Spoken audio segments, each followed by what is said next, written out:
Hello, नमस्ते. कसे आहात सगळे? छान ना? मी पण मस्त आहे. आज एक घडलेली घटना सांगते आणि तुम्हालाही असे अनुभव आले असले तर नक्की शेअर करा. आजकाल काय झाले माहिती आहे का?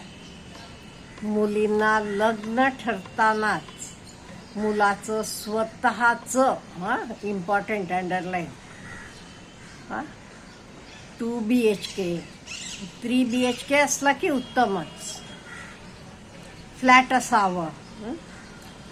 तो पुण्याला मुंबईला कुठे नोकरी करतो तिथे. गावाकडे शेती असावी, बंगला असावा आणि आपल्या नवरेकडे 4 व्हीलर असायला पाहिजे आणि वर्षात एकदा तरी फॉरेन ट्रिपला जायला पाहिजे. ह्या अपेक्षा मानल्या जातात. मला सांगा, वयाचे 25वे किंवा 26वे वर्षी हे सगळं शक्य आहे का?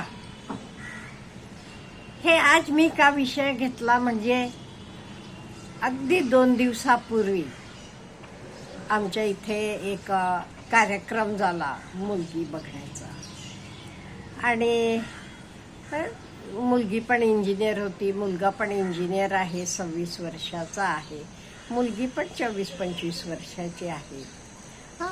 बाकी बघायला गेलं की अनुरूप आहेत दोघंही. आम्हाला वाटलं होतं बहुतेक ठरेल. दोघंही छान आहेत, दोघंही नोकरी करणारे आहेत असं वाटत होतं. मग काल ते मुलाची आई म्हणाली, नाही लग्न ठरलं नाही. हल्ली मुलांचं लग्न ठरणं म्हणजे एक मोठं हे आहे. म्हटलं का हो, खरंच दोघे चांगली होते दिसायला. म्हटलं छान असं कपल म्हणून बघायला खरंच छान होतं, अनुरूप होतं. नोकरी होती दोघांनाही आणि पुण्यासारख्या ठिकाणी दोघांच्याही नोकऱ्या होत्या, चांगले कंपनीत वगैरे. त्या म्हणाल्या नाही. मुलाचे वडिलांनी म्हणे फोन केला मुलाला आणि विचारलं तुझं घर स्वतःचं आहे का? तो म्हणाला नाही, भाड्यानं फ्लॅट घेतलेला आहे. तसं म्हणाले नाही, माझे मुलीला स्वतःचं फ्लॅट पाहिजे, 4 व्हीलर गाडी नाही तुमच्याकडे, मग काय 2 व्हीलरवर घेऊन तिला फिरवणार का? असं वाटेल तसं मुलीचे वडील बोलले म्हणे मुलाला. विचार करा. आपण त्या मुलीच्या वडिलांना विचारलं तर 26व्या वर्षी तुमच्याकडे काय काय होतं, तुम्ही काय काय कमावलं होतं, किंवा एवढंच का त्यांची मुलगी पण इंजिनियर आहे, तिनं किती फ्लॅट घेतलेत, तिनं किती 4 व्हीलर घेतलेत, जरा विचार करा ना. त्यामुळे मुलींनो, हे बघा, संसार हा फक्त फ्लॅट आणि गाड्या आणि फॉरेन ट्रिपनं होत नाही. तुम्ही समजून घेतलात, दोघंही एकमेकांना समजून घेऊन दोघंही मिळून आपले मनासारखं उद्या तुम्ही फ्लॅट घेऊ शकता, घर घेऊ शकता, कुठे हवं तिथे जाऊ शकता. आणि एवढ्यामुळे हल्ली काय झाले, हल्ली मुलं नोकरी लागली की लगेच फ्लॅट बुक करायला मागे लागलेले आहेत. मग EMIचा तुम्ही विचार केला आहे का? आपण किती पैसे भरतो, ॲक्च्युअली आपण किती कर्ज घेतो आणि किती पैसे भरतो ह्याचा विचार केलेला आहे का? त्याच्यापेक्षा पहिले थोडी वर्ष भाड्याचे घरात राहिलं, मग मोठी रक्कम आपण कॅशमध्ये दिली, मग किती सोपं जाते, काही टेन्शन येत नाही डोक्याला. हा विचार केला आहे का? तुम्ही सगळं आपल्याला आयतं मिळायला पाहिजे हा का अपेक्षा करता? हे शक्य आहे का? अहो, 26व्या वर्षी नुकता तो BTech झाल्यावर त्याला कॅम्पस इंटरव्ह्यूमधनं नोकरी लागलेला आहे. आत्ता किती 2-4 वर्ष झालेली आहेत नोकरीला लागून. एवढे तो कसं स्वतःचं फ्लॅट वगैरे घेणार? तो घेईल नक्की, पण थोड्या वर्षानं. लगेच काही घेणं शक्य नाही त्याला. आणि असं काही नाही बाबा, घरचं पण गडगंज आहे ते देतील नाही. घरचंही सुद्धा मुलाचं शिक्षण व्हावं म्हणून काटकसर करून आईवडिलांनी त्याला शिक्षण दिलेलं आहे. तसं असताना माझा प्रश्न हा मुलींना आहे, तुम्ही का अशी अपेक्षा करता? आपण लग्न करून जाताना स्वतःच मुलाला फ्लॅट पाहिजे, 4 व्हीलर पाहिजे, किंवा फॉरेन ट्रिपला दरवर्षी जायला पाहिजे. अहो, एवढं सोपं आहे का सगळं? तुम्ही पण मिळवता, तुम्ही पण नोकऱ्या करता, तुम्हालाही आता ॲटलिस्ट प्रॅक्टिकल ज्ञान आहे असं मी समजते. त्यामुळे प्रॅक्टिकली तुम्ही का विचार करत नाही? जरा तुमचं थिंकिंग पॅटर्न बदला. तुम्ही मुलगा निवडताना चांगला, निर्व्यसनी, प्रेमळ, तुम्हाला समजून घेणारा असं बघा.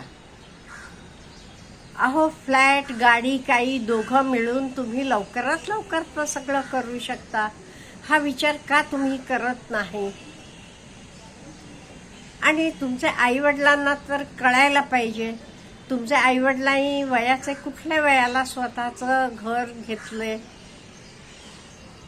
किंवा कितीतरी लोकांचं आहे स्वतःचा फ्लॅट म्हणतात, ते इथं पण स्वतःचं घेतलेलं नाहीये. पूर्वीचं त्यांचं तिथे घर होतं, तर जुनं घर बिल्डरला दिलं आणि त्यातला एक फ्लॅट स्वतः घेऊन आमचं फ्लॅट म्हणत बसलेले आहे. ते काही स्वतः कमवून घेतलेलं आहे का? तर हा सगळं तुम्ही विचार का करत नाहीये? हे बघा, आपल्याला आपलं लाईफ छान जगायचं असलं तर फक्त फ्लॅट, पैसे आणि गाडी उपयोगाची नाही. इथे समजूतदार पार्टनर पाहिजे. मुलगा तरी मुलगी तरी, दोघांनाही सांगते. आणि आज आता आपण मुली, आपण म्हणतो आपण कोणालाही कमी नाहीये, आपण सगळ्यात इक्वालिटी म्हणतो. मग इथे मात्र का आपण अशी अपेक्षा करायची? लग्न करताना मुलाचं स्वतःच फ्लॅट पाहिजे, अमुक पाहिजे, तमुक पाहिजे वगैरे. इवन आईवडिलांचं असलं तरी म्हणतात, तर तुझ्या आईवडिलांचं आहे, आईच्या नावावर आहे किंवा वडिलांच्या नावावर आहे, तुझ्या नावावर काय आहे? अहो, आत्ता तो नोकरीला लागून झालीत 4 ते 5 वर्ष. एवढेच शक्य आहे का? आणि मला तुम्ही विचारलात म्हणून मी सांगते, ॲटलिस्ट पहिली थोडी वर्ष व्यवस्थितपणे जरा सेविंग वगैरे करा, सिस्टमॅटिक राहावा. आणि त्याच्यापेक्षा इम्पॉर्टंट म्हणजे असं नाही आहे, हल्लीची मुलं एस्पेशली इंजिनियर्स वगैरे एकाच ठिकाणी राहतात असं नाही. त्यांना चांगली ऑपॉर्च्युनिटी मिळाली की बेंगलोरला जातील, हैदराबादला जातील, चेन्नईला जातील. एवढेच काय, अमेरिका, UK कुठेही जगाचे पाठीवर जातील. हे बघा, आणि ही घरं म्हणा, काही प्रॉपर्टी आपण घेताना त्याला किंमत असते. आपण विकायला गेलो की आपण घेतलेली किंमत मिळेल असंही नाहीये. त्यामुळे हा सगळा आपण विचार करायला पाहिजे. हो बाबा, मी इथून जाणार नाही, मला इथेच राहायचं आहे, ते तुम्ही विचार करायला हरकत नाही. ह्याच्यापेक्षा चांगलं मिळालं तर मी हे सोडून जाणार आहे दुसरीकडे. मग कशासाठी एवढं सगळं EMI घ्या, फ्लॅट घ्या, कोण सांगितलं? हा सगळा विचार करायला नको का? मुलीनं, मला माहीत आहे तुम्ही पण खूप हल्ली शहाण्या मुली आहात, समजूतदार आहात. त्यामुळे इवन तुमचे आई वडील असं म्हणाले तर तुम्ही त्यांना कन्व्हिन्स करायला पाहिजे. नाही हो बाबा, आम्ही दोघे मिळून करू की नंतर, एवढं काय. फक्त एवढं मात्र जरूर बघा, मुलगा चांगला आहे ना, म्हणजे व्यसन काही नाहीत ना, स्वभावानं चांगला आहे ना, प्रेमळ आहे ना, अति हवरटपणा नाही आहे ना, हे बघा कोणाला येतं. हा विचार करा तुम्ही. पण तर सगळं सोडून तर काहीही बघत नाही हल्ली मुली किंवा मुलीचे आई वडील. ते बघतात प्रॉपर्टी किती आहे, फ्लॅट केवढा मोठा आहे आणि काय आहे. हे सगळं मला वाटते सेकंडरी आहे.